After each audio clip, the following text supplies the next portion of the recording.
that we should be ready to love other people unconditionally. And here's an important thing, because this is one of the things that I have had to struggle with. I can't love other people if I don't love myself. And there are times when I feel like I'm unlovable.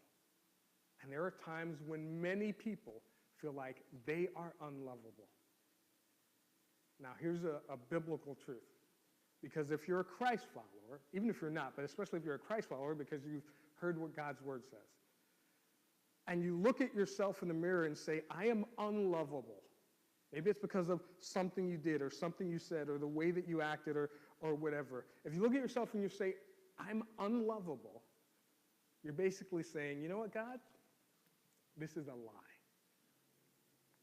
Because he looked at us while we were enemies of him, separated from him, far apart from him, and still engaged in like the worst sins that we could think of probably. And he said, you know what? You're still worth dying for. And I'm not saying he condones the wrong that we do, but he died for us in spite of the wrongs that we do and loves us in spite of them. And then he ends with this. He says, no one has ever seen God. If we love one another, God abides in us, and his love is perfected in us. And this is me personally.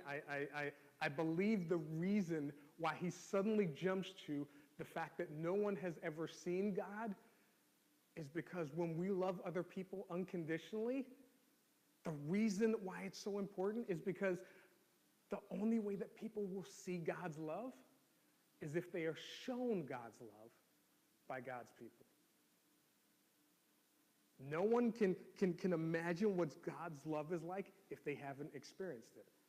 So it takes people who have experienced God's love to show people who haven't, this is what God's love is like.